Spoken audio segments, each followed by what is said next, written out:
Yep, you sound great, Jody. Okay, sounds good. I just want to make sure. Okay. Well, good evening and welcome to the Long Range Plan virtual open house.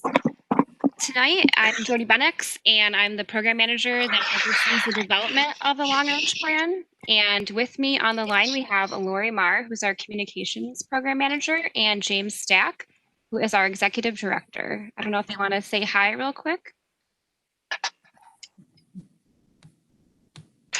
Yes, this is Jim Stack. I want to welcome everybody to our open house, and in this crazy world we're all living with right now, we're experimenting and trying different ways to help understand what people have going on, and we really appreciate all those who've been able to join us on the publicinput.com platform, and we can get your input. You still have opportunities later, as will be discussed. And if you had a chance to watch the video already, that'll tell you what's going on. But we have a survey we'd love to hear from people. We'd love it if you could share it with others, let them know about it. And we have it open for another week and a half. And we'll move forward from there. Okay, thanks, Jim. So tonight, as Jim mentioned, we do have a video that's on publicinput.com. So if you're logged onto that site, there is a video that we put up that just gives you a brief introduction of the long range transportation plan for the Genesee Finger Lakes region 2045. Kind of a mouthful, so I'll probably just say LRTP to keep it short. That's just a quick introduction video, just gives you some basics of the plan. And tonight I will briefly talk about Genesee Transportation Council and give a little bit of background on the plan. But as Jim said, we're just really here to hear from everybody. We want to hear what you have to say. We're very sad that we could not go out in person this year and go to the farmers markets. And we really enjoyed that last round to go talk to everybody in person. But we're doing the best we can. We're trying new things. So, and if you are on publicinput.com, I also want to let you know that we have no way to know that you're there unless you give us a hi in the chat pod. So I know we got some comments earlier today. Some folks left some comments for us. So if you are listening, or if you are watching, I should say, over publicinput.com, please feel free to send us a message and let us know that you're on. So Genesee Transportation Council is the metropolitan planning organization for the 9-county Genesee Finger Lakes region. GTC is responsible for federally funded transportation policy, planning, and investment decision-making as it pertains to the surface transportation system.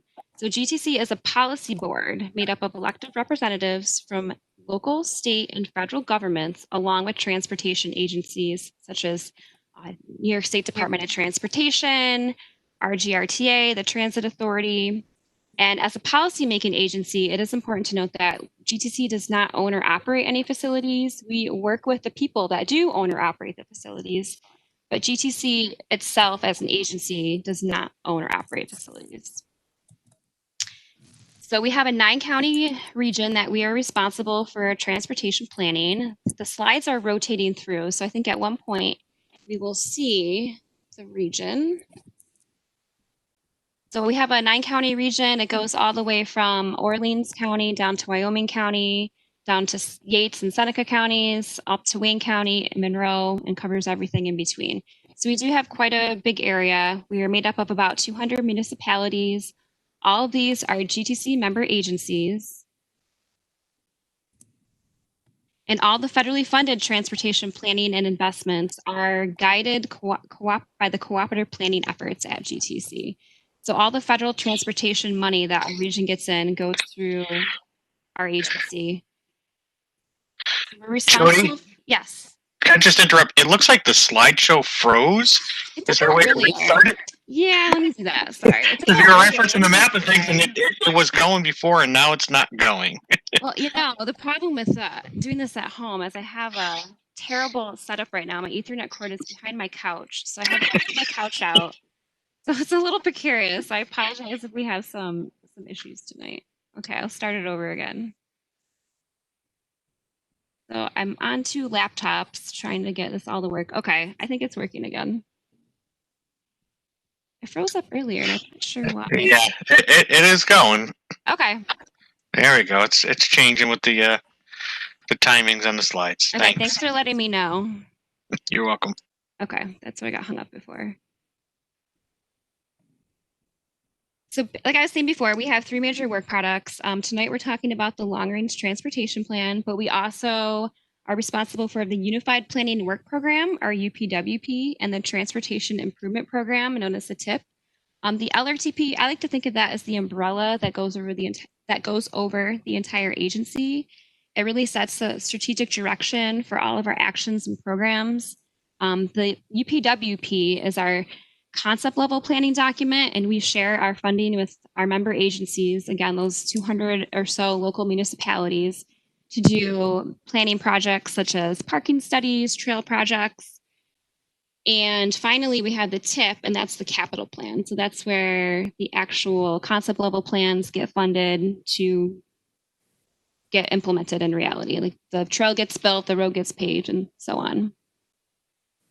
So the LRTP really sets the framework for what we do with the TIP and our UPWP. So it is really important that we get feedback from the region on what everyone thinks is important, what you want to see, us focus on.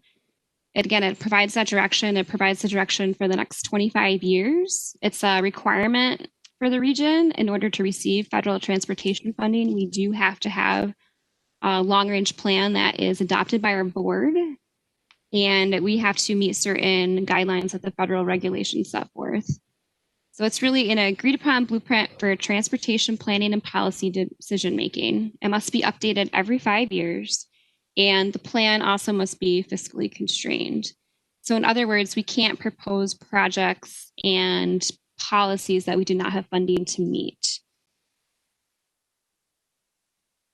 So there's a variety of ways you can join us tonight. You can give us a call on the line, and I believe if you hit *3, you can be patched in. Or you can give us a chat.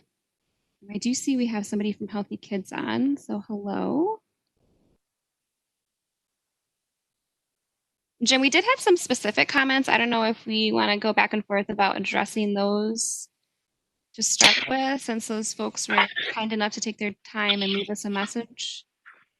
Yeah, I'm trying to figure out. It looks like some of these are not necessarily people that are on right now. They look a little bit like the comments were made well in advance of this. So I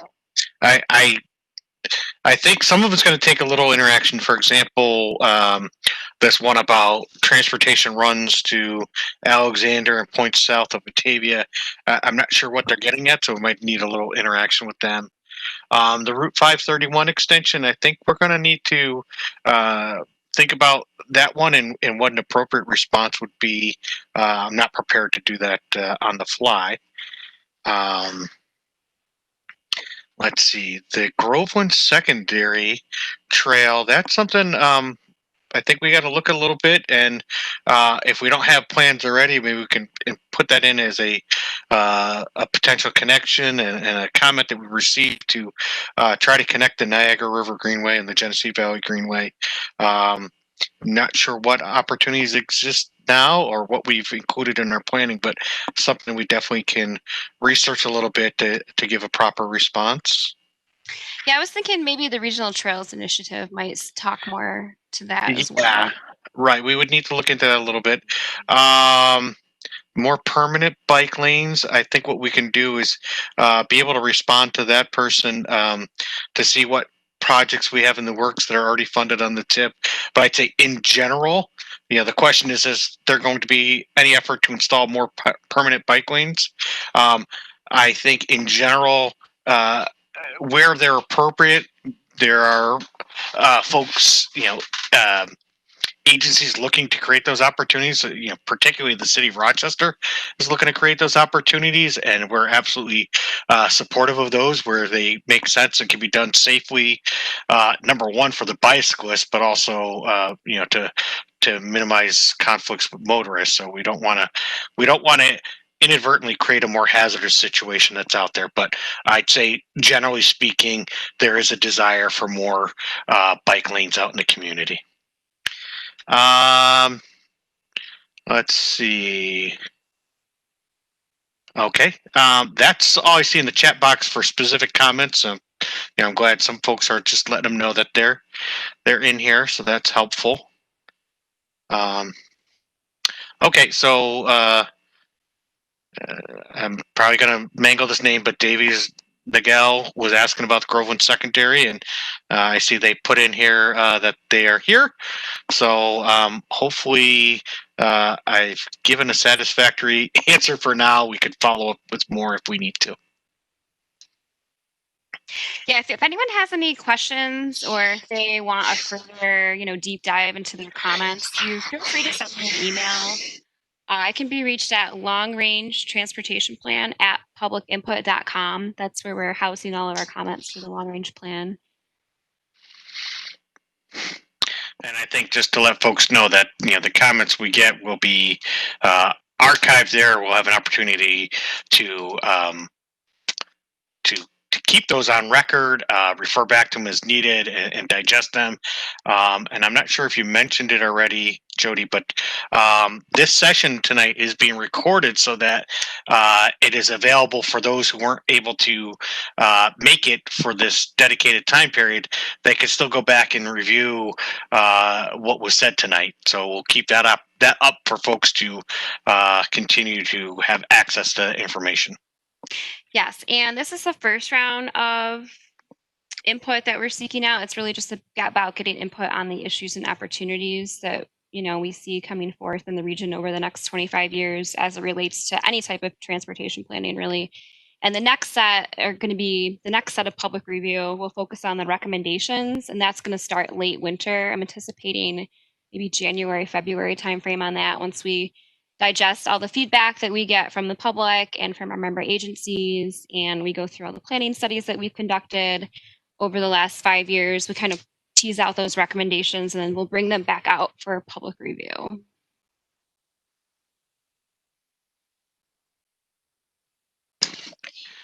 Jody, do you want to talk a little bit about the survey we've got going on and how people can access that and share it?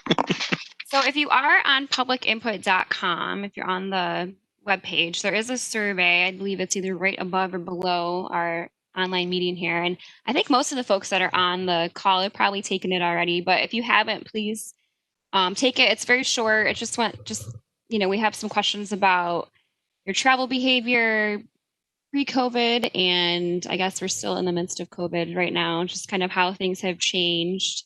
I think looking out 25 years into the planning process, the most difficult thing with the long range plan is there's so much uncertainty about what's going to happen over the next 25 years. And I think the last 6 months has really just driven that home. Things can change very fast. And as we deal with COVID, I do think it's going to have a major impact on, how cities are developed, how land's used, how people get around. We're already seeing a lot of changes in travel behavior right now, just, as we kind of are making our way through this.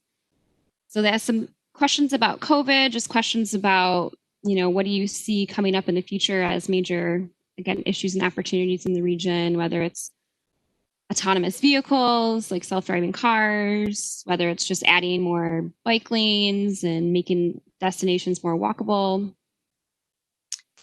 And it's a quick survey, and you can feel free to email it around, post it on social media. The more people that we get responding to it, the better, especially since it's really difficult right now to go out and do in-person outreach.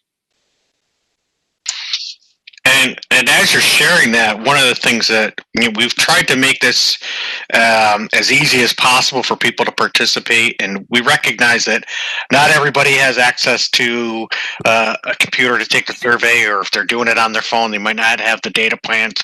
But there is the ability to use doing the survey via texting, and then also if somebody just isn't comfortable with the technology or doesn't have access to it, if they reach out to us, we'll mail a paper copy of the survey to people. We just want to get as broad a perspective as we can, the diversity of opinions. We need a cross section of the community. We'd love to hear from all different races, from different genders, from different economic status, people that are able to work from home, people that have to go to work. They have various transportation options. Again, the broader the perspectives we can hear, the better it is for us to look at competing interest and try to develop recommendations that are beneficial to most people. And I think Jody, I don't know if you want to get into, or I can, the idea of how our plan is so much more of a policy-based plan than a project-based plan. Yes. So Actually, Jody. Oh. Hey, Jody, can I interrupt Yes. you just for a second before you do that? Because we do have a caller who would like to offer a few words over the phone. Okay. I don't have his or her name, but I'm going to tap the button and hopefully participate in it. All right, something new for us to try. So, okay, you can go ahead Hi, whenever this you're is, ready. Bill Collins. Oh, hi, Bill. Hi, Bill. How are you? Good. How are you? We're doing well. Speaking Thank of you broadcaster. for joining and being our guinea pig on the connecting through. Oh, good. Did this not happen at your daytime? No, we didn't have it. We didn't have anybody that wanted to talk to us live during a daytime session last week. So, Oh, wow. Okay. and this whole platform has only been available to us for less than 5 months. So we're learning and adapting to the whole new world. Great. Great. Nice. Okay. Well, yeah. So I had a question. So I'd like to know is GTC committed to funding Complete Streets projects? And if so, will GTC road condition surveys for repair states include shoulders, bike lanes, and sidewalks, all of which are used by right-of-way users other than cars? Well, the first part is easy. Yes, we are committed to supporting Complete Streets. I believe our existing transportation plan already has a reference to Complete Streets. There are requirements under New York State rules to look at. Any project involving state funds has to look at Complete Streets and where they're appropriate, where they make sense, need to be pursued. We have already built into our criteria when, for example, going for funding to repair a road or a bridge, where pedestrian or bicycle facilities don't exist now, but would be appropriate. If a project sponsor is proposing those, they have an opportunity to get extra points on their application. If there's not appropriate, I mean, you don't put a sidewalk out in the country, they're not penalized per se. They sort of get a default of 1. But if it's someplace that should have them and they're not proposed, then they will not get any credit for pedestrian or bicycle facilities. Again, it's intended to enhance somebody's opportunity to get funding. I'm trying to remember. There was another aspect to your question. I should have written. Yeah, it had to do with your surveys of roads for repair. Oh, right. So the guidance we use now for pavement management, we follow a system that is used by the state. So when we go out, we do have to look from essentially white line to white line. We don't look at the condition of the shoulder for pavement rehabilitation because the bulk of the impact of vehicles, particularly heavy vehicles, is in the travel way. But anytime that we're funding projects that are looking at rehabilitation, they do go edge to edge. So the surface condition is refreshed for the entire road. We look for opportunities to create better spacing for bicyclists where it makes sense. Anytime we replace a bridge, that bridge is going to be wide enough to have bike space. We don't want it to be a bottleneck, particularly if there's good shoulders leading up to a bridge. Then you got a narrow bridge. We don't want that situation. And in some cases, you end up with a bridge that's wider than the road is leading up to it. So while the condition of the shoulder is not a factor per se, where they shoulders and bike space is not sufficient or not of good quality, and a project sponsor is looking to improve that as part of their proposal, they get extra points for funding consideration. Yeah, I just wanted to bring that up, not only because myself, I use shoulders as a cyclist, but especially on rural roads that don't have sidewalks, the shoulders are especially important for pedestrians that do use the road, number one. And number two, that's mostly where, in area, again, where there's not sidewalks, that's where the handicapped users use the road. So the shoulders, especially in the rural areas, more rural areas or even suburban areas, can be extremely important, and the condition of them is extremely important. If they're in bad condition, then those pedestrians and handicapped people are forced out into the right of way, which is very dangerous. Yeah, we agree. There's something we call vulnerable users. I describe that as anybody that's not surrounded by a steel cage. So if you're walking, if you're in a wheelchair, if you're on a bicycle, if you're on a motorcycle, you're in a horse-drawn buggy,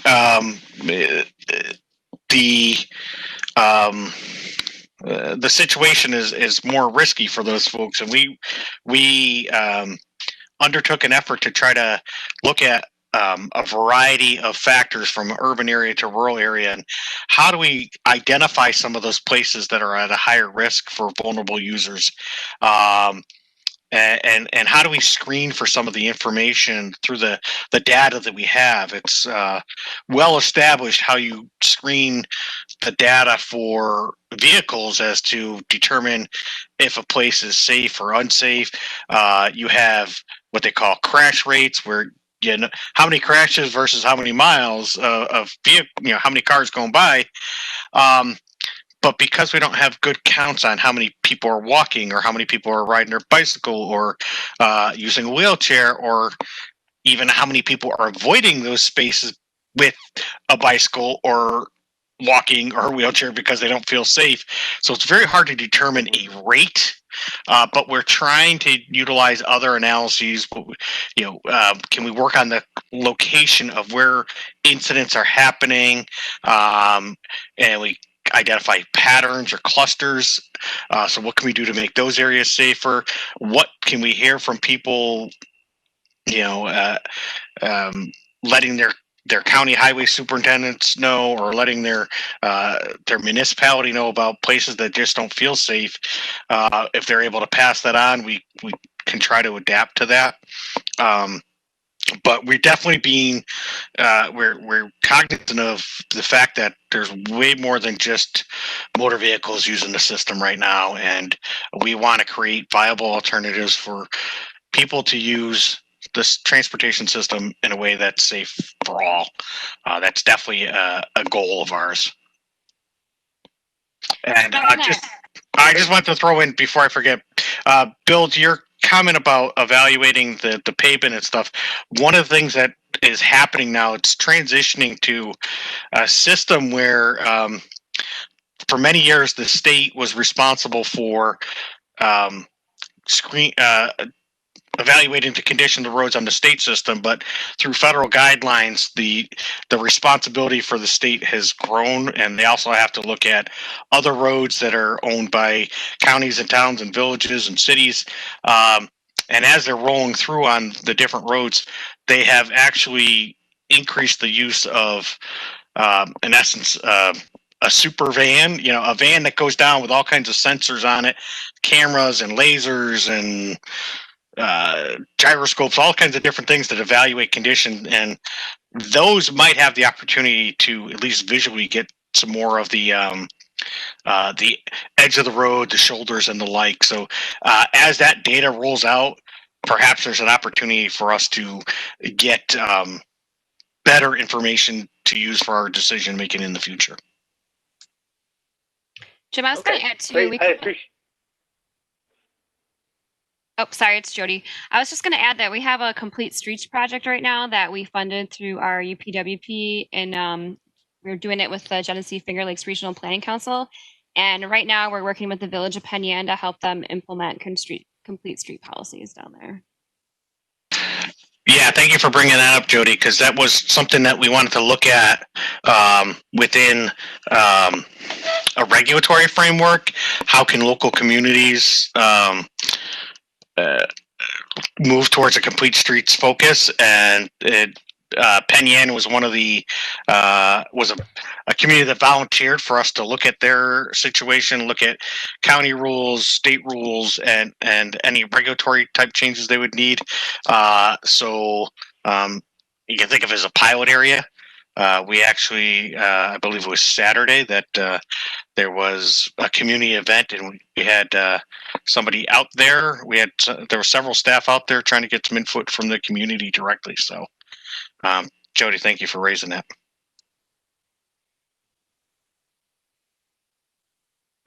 I appreciate your input. Thank you very much, guys. And I do have another question. I'll let other people jump in if they want to, and then I can ask another question regarding transit. I think you're the only one on the speaker queue, so if you want to, unless Lori, if I'm mistaken, but I think, yeah, you can keep going. Yeah, go ahead, Bill, because nobody else has raised their hand in order to speak. So have at it. Okay. Oh, thanks. So I was curious as to if projects get extra points for including transit-related improvements, such as concrete pads around bus stops and also sheltered bus stops. The concrete pads, usually are immediately adjacent to the road, so they'd be, easy to put in when doing a road project. And I don't know if you've noticed people standing, at a lot of bus stops are in bad weather or in mud or, deep snow or whatever. And a pad would be very helpful for those bus commuters or bus users, I should say. And then also, it seems like transit users need to be sheltered wherever their stop is. I know RTS tends to be somewhat parsimonious with its bus stops, but perhaps, a municipality putting in sheltered bus stops would get extra points on their project application. So the simple answer is yes. Just like where bicycle and pedestrian facilities are appropriate on a road project, if they're doing stuff to enhance transit, they get extra points. And then we even take it a step further. We have the phrase is a bit confusing, but the term they use at the federal level is environmental justice. And really what that's focused not so much on the environment, but on disparate impacts, or the more negative impacts on areas where there's higher concentrations of low-income folks or ethnic minorities, racial minorities, or people with limited English. So whenever we're doing our project evaluations, that's another thing we look at is what are you doing to make the facilities, make it easier for folks in these areas to get around, because typically there's a high correlation that, in areas with higher concentrations of low income, as expected, there's less availability of private automobiles. There's higher incidence of transit use or walking or bicycling out of necessity, as opposed to other places where people would do it by choice. So there is additional consideration and points to be gained. Certainly on the transit side, if the appropriate accommodations are being sought, then the idea of the concrete pads is a great example. Especially you think about, we had some torrential rains this week, and we have other times, even in the springtime when the snow thaws, but now you got a muddy spot. So those are identified. As far as shelters go, I know there is criterion that RTS uses for determining where a shelters make sense, and a lot of that has to do with how many people are using the shelter, because the shelters become well, number one, there's an expense to put them in, and then you have to worry, or not worry, but then you have to create a plan to be able to maintain them. You have to ensure, on a lot of on the roads, it's the the town or the city, the municipality is responsible for shoveling out the shelters, but they have a lot of other stuff that they're responsible for. So sometimes it's an afterthought. So that the ongoing maintenance, changing the trash and clearing out the snow, those things need to be agreed upon in advance before a shelter can be put in, and we need the people who the entities that said, yeah, we'll maintain it, to stick to it. It's kind of like, when your kids say they want a puppy, and they'll take care of the dog, and they'll walk the dog, and they'll feed the dog, and it's a challenge that they have to overcome. But certainly, people who are using transit, whether by choice or by necessity, need to have some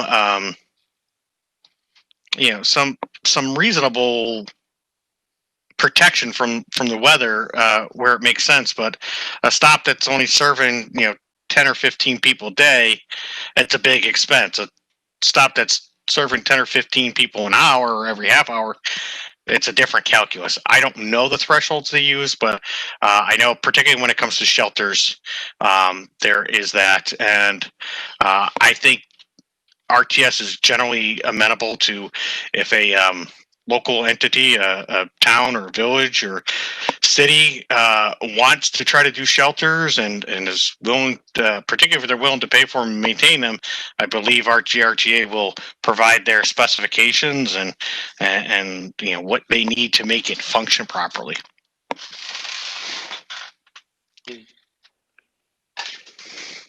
Yeah, I would encourage to think of flexibly in this case, because I've seen, like, for instance, there's a shelter along Lake Avenue, which is no longer in use because RTS changed the spot, but it's across from St. Bernard's.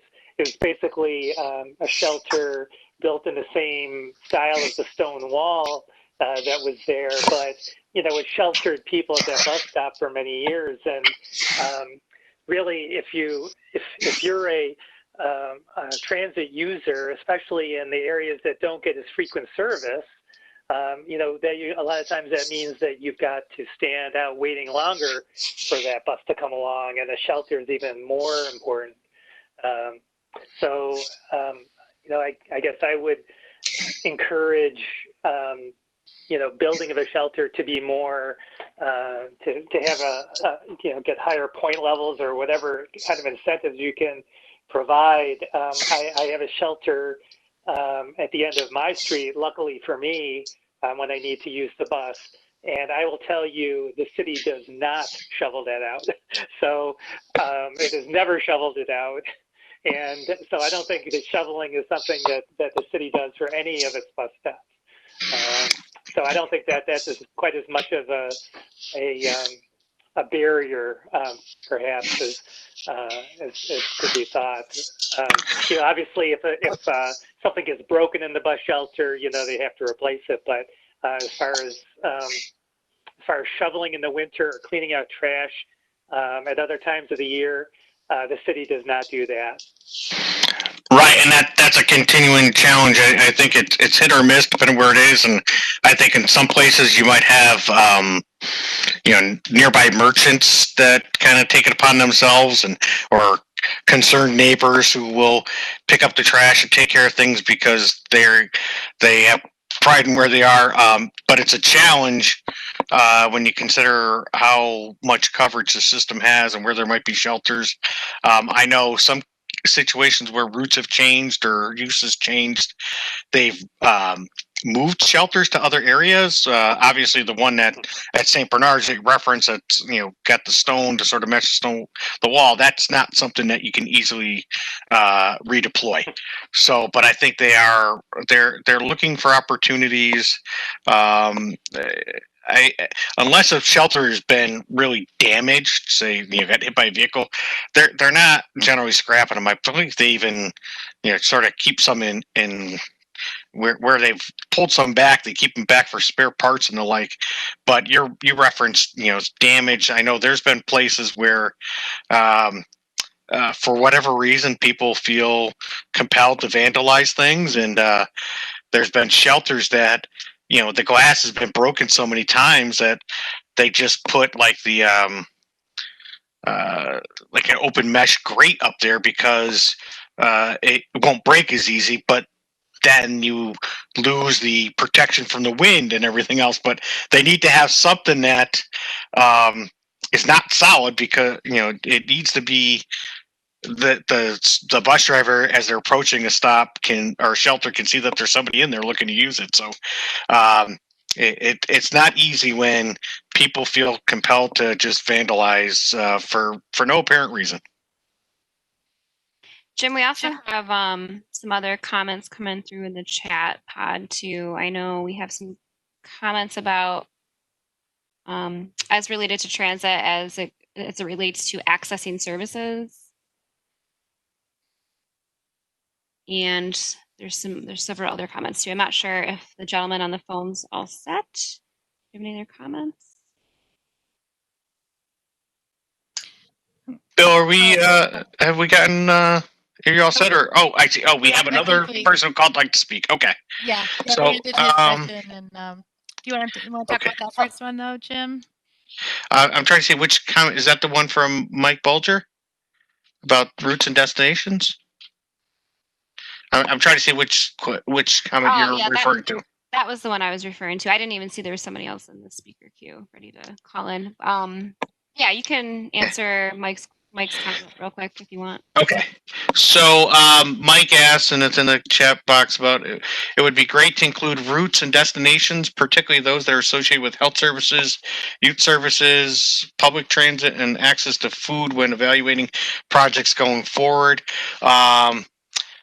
Yeah, I think that is, anytime we have that information on our application, trying to connect to community facilities, we do take that into consideration. The challenge sometimes is finding that information out. As you can imagine, if we're getting project proposals from across the 7 counties, it's hard for us as a staff to know where all those opportunities are.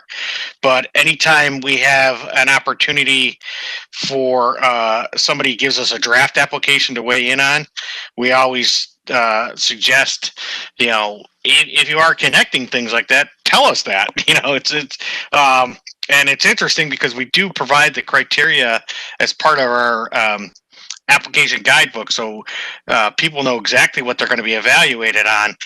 It's still a matter of documenting what they're looking to achieve with their project. So to the extent we have that information in the application, or we have some pretty good firsthand knowledge, we do factor that in. We do ask for information regarding bus routes that are intersecting with the project. We ask for what's going on in the community, what you're trying to do. But certainly when we hear about a facility that's connecting people to community, to their community services, or to a residential neighborhood to downtown, where or the business sector, where for example, say on a bike trail, well, that's huge. That people don't need to take their vehicle to get to things they want to do. So that type of stuff, to the extent we get the information in the application, is considered, and they do get additional points if doing that. Let's see. So, Right, I was going to say, it looks like Christine Corrado sort of echoed some of what Mike was saying. So I think we have an opportunity to flesh out a response a little bit. I envision, as part of the long-range plan, maybe an appendix or something, where we'll try to respond to comments a little more thoroughly. Let's see. Do you want to put the person through on the phone? Sure. Yep. Here's the next person, and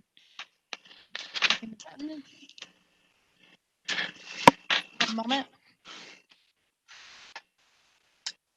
Okay, go ahead. Hello, can you join us on the phone or through their computer? I don't know if we got them connected through, Lori. Let me see a minute. Oh, I think I had myself muted. I'm sorry. Oh, Okay, okay. okay, go ahead. Can you let us know who you are and thank you for calling? Yeah, this is Jason Partico with Reconnect Rochester. Hi, Jason. How are you? All right, so I'm doing Bill pretty already, well. Bill already took up the Reconnect Rochester slot, so you can't say anything. Just kidding. Right. For those who don't know, Bill and Jason have been interacting with GTC for many years, so they're folks we can joke with. So. Right. No. No, I had some comments about performance measures actually that are in the transportation plan. I don't know if you guys want some feedback on that or suggestions. Yes, anything's great. Yeah, so just so you know, sort of preface the performance measures we had. GTC started trying to identify some performance measures before the federal government required us to do. So we do have what we're calling regional performance measures that we've established, and then we have a separate national performance measures report. We're calling it national performance measures because those are the ones identified by the Federal Highway Administration. So the stuff you share might end up in a regional, might end up in a national, but I just wanted to make sure you knew we have two different separate but complementary performance measure efforts. Okay, very cool. I was wondering, because I'm looking at what's in the 2040 plan, so this might not be a comprehensive as well either. But one of the things I was wondering if you guys would be able to include or add just crash data as a performance. You have number of fatalities in there. I don't know if it was possible to add just number of crashes, if that's something that could even be tracked. I know there's a lot, but and then maybe even separate it out by, vehicle, bike, pedestrian, that kind of thing. We, as far as the performance measures go with the vehicle safety, New York State has set performance measures and targets on a statewide basis that we have as a region, and pretty much every region in the state has agreed that it would make sense to program funds to try to achieve a statewide improvements. And one of the examples I give for not having it set at the regional level, several years ago on Route 390 down in Livingston County, there was a situation where a coach bus with a travel hockey team was driving down the highway, and the driver drifted onto the shoulder and hit a parked heavy truck. And it was a very significant crash, I think down in the Dansville area. But nearly everybody on the bus was injured. I don't think they had a fatality, but there were some serious injuries. And now when you're trying to look at setting targets for a region as small, really as small as ours in the grand scheme of things, one incident like that can skew your result unfairly. So what the state has looked at, and we actually have on Thursday, our board will be considering amending that national transportation performance measures document that I referred to incorporate the latest safety goals that the New York State has set for fatalities, for serious injury, for injury, for crashes. And that is what they are reporting to the federal government to make commitments. Hey, here's our targets for 2021. And our goal is to look for safety issues and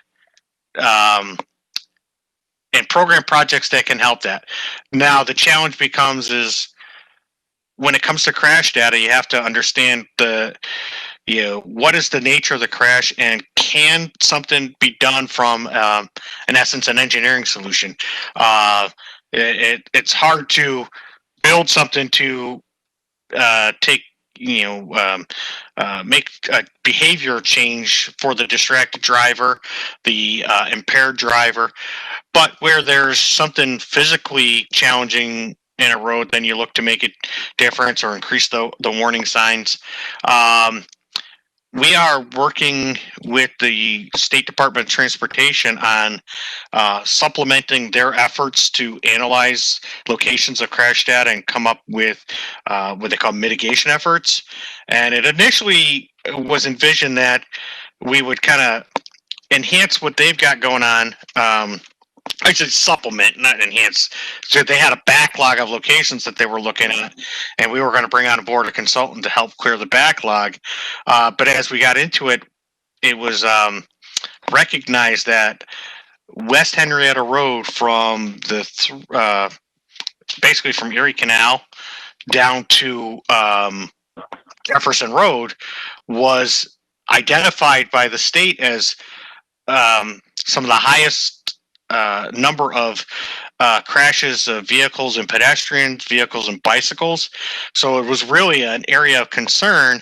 And rather than having the consulting team look at 10 or 12 locations across the region, they did a concerted effort of looking at that corridor specifically and what kind of changes need to happen in that corridor. And that is something that it's not done yet. We're still in the middle of that process. But the thought is, coming out of that, what can be identified for improvements that hopefully will reduce the number of crashes? Certainly. We absolutely want to reduce the number of crashes of vehicles versus pedestrians or bicycles. I don't know if you were on earlier when I was talking about the vulnerable users, and people were not wrapped in a steel cage. The unprotected user of the roads, they get hit by a vehicle.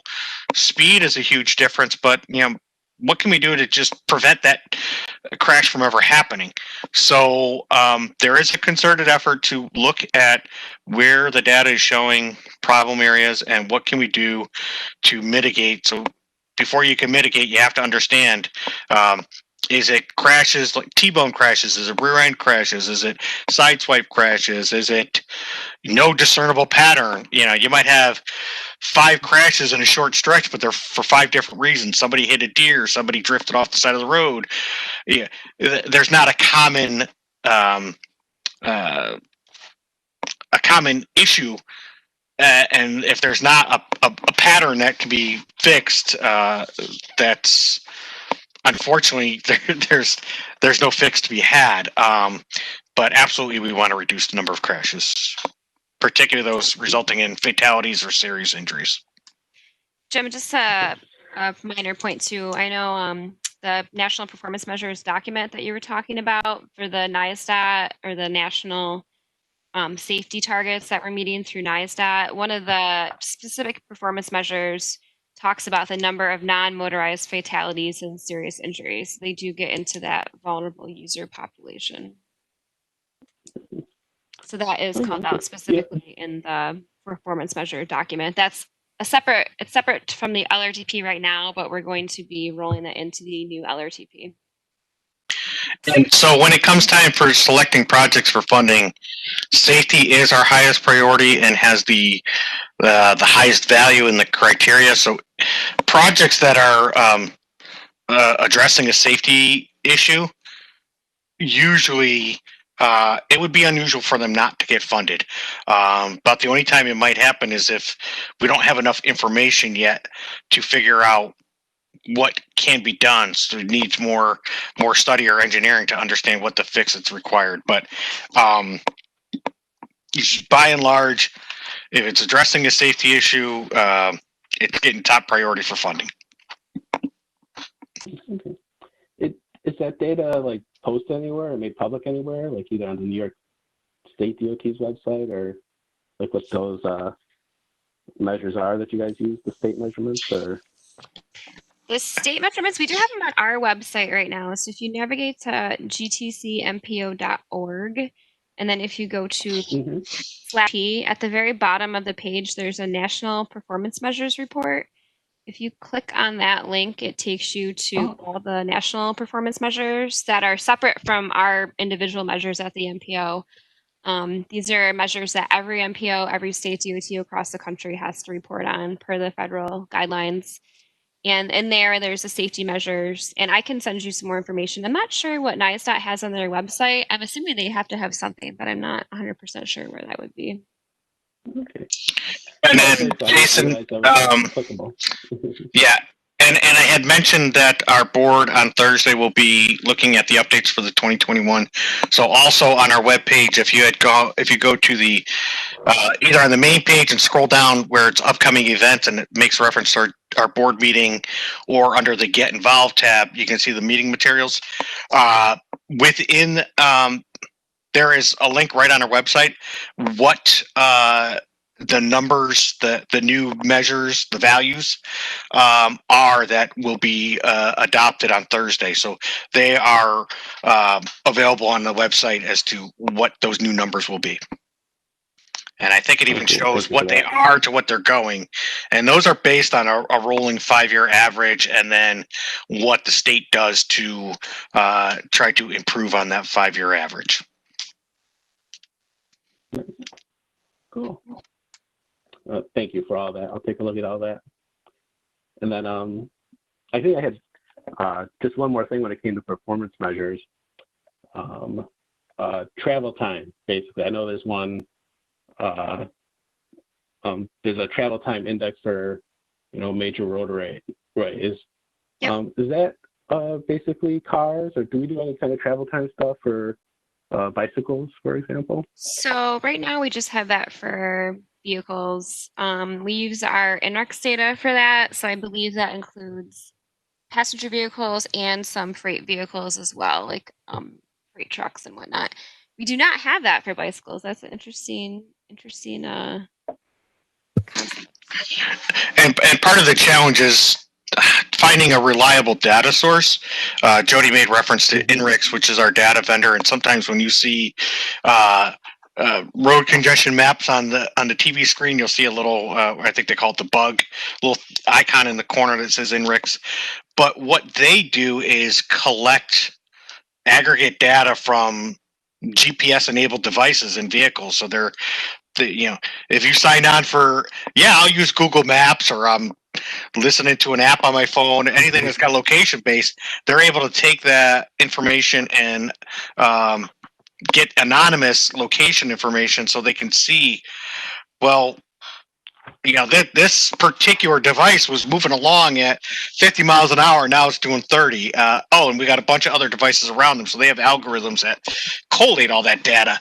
I don't know of many broadly used device, or I guess it would be apps or devices that could feed us that information. And, as time goes on, we might be able to do that. We talk about travel time reliability in the sense that from day to day, it's pretty predictable that, hey, the trip that took me 20 minutes today is going to take me 20 minutes tomorrow. It's going to take me 20 minutes the day after that. So that's where the reliability comes in, that in essence, predictability. We are working right now on, and you're familiar, I know, with our paper bicycle map. We are updating that to be mobile. We're using My City Bike as a platform, and perhaps through that app, as people use it and navigate around, maybe that ends up becoming a data feed for us. I don't know if that's built into it, but what we tried to create is, rather than a static map that's updated every 5 to 10 years, something that can be easily accessed on somebody's device, and then as information changes, we can update it in real time as new information becomes available, as new facilities are created, or what we want to try to start to integrate is what is not just that there's a bike trail there, but what kind of condition is it in? Is it rough? Is it smooth? But then, hey, it got repaved, so now we've changed it from rough to smooth. So having it digitally is going to allow, I think, a greater flexibility in getting the information out, keeping it current, and hopefully a better experience for the user of that map. I'm confident we will have it before the next big bike season in the spring, potentially even having it for this fall. That sounds pretty cool. Yeah. All right. Yeah, I'm kind of like Bill. I can cede the floor for now, unless I do have some other stuff to talk about too, but I don't want to hog all your time. So, anybody else want to talk? Well, I know we have about 5 minutes left in our time period. So if there's anybody else that wanted to talk personally, please make sure you hit, is it *3, Jody? Yes. And then we will continue to accept comments through our website. We're going to keep that open. People can still go to our publicinput.com page and leave us messages. We will be following up on that. We will, I believe you can even leave recorded messages through there. You can send the emails. This is not the last opportunity for folks to share their perspectives with us, and certainly as many people as we can to get to answer that survey, the better. Okay. Thank you for calling. We do have one other person. Just one moment, and we'll patch this person through.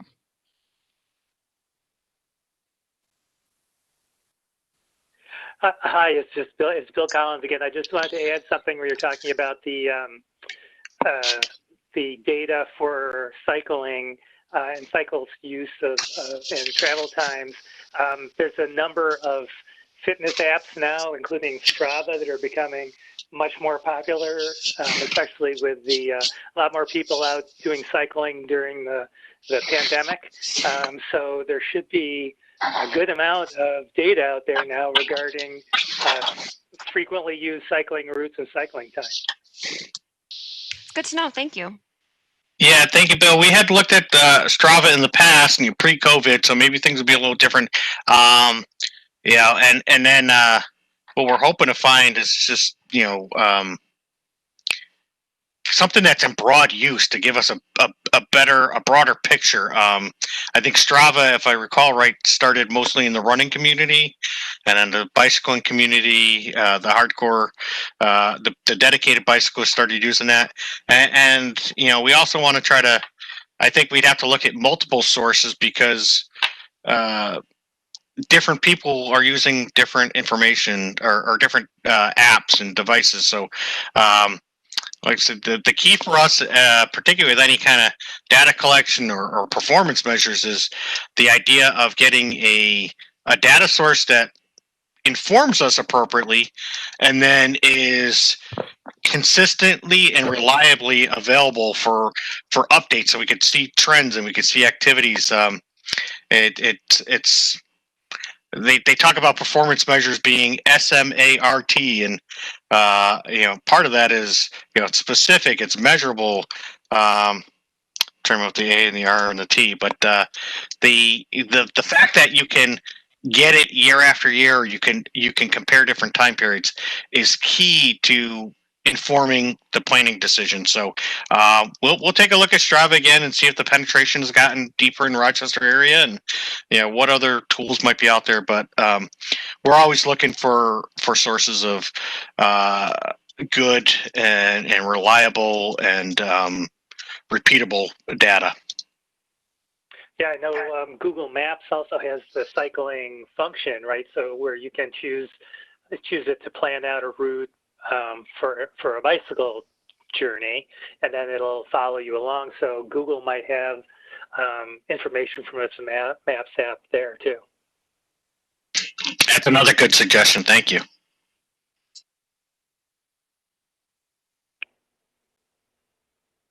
Okay, thank you.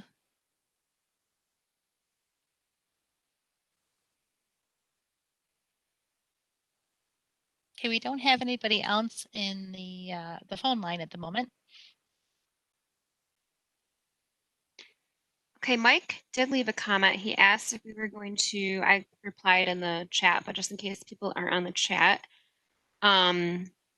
Mike asks, is the City of Rochester's comprehensive access and mobility plan informing the LRTP? And yes, that plan that Mike's referring to, it's the transportation component of their comprehensive plan that GTC helped fund through our UPWP. And generally speaking, not just about the city's plan, but all our UPWP projects help inform the long range plan. So we'll definitely be looking to that for recommendations as we move forward. This is Jim Stack again. I want to thank everybody who's still on with us, took the time to participate tonight. We really appreciate it. We can't get the community perspective without the community interacting with us. So please share this information with as many people in your network as you can. Encourage people to take our survey. As I mentioned earlier, this session was recorded so people can view it and hear it via YouTube video, but we also have a short video that explains the long range transportation plan that I would encourage people to watch and take advantage of the other opportunities to get us your feedback or pass along others to share their feedback as well, because we want to hear from a broadest perspective as we can. Yep, I just want to echo Jim's comments and say that we're always available, even if it's not a a public input session for the long range plan. You can always reach us. You can always send us an email. Our emails are all on our website, gtcmpo.org. So feel free to reach out and get a hold of us at any time. So thanks again for bearing with us tonight too as we test out this new platform. Thank you, everyone. Please stay safe. And we'll say good night. All right. Good night, everybody. Thank you.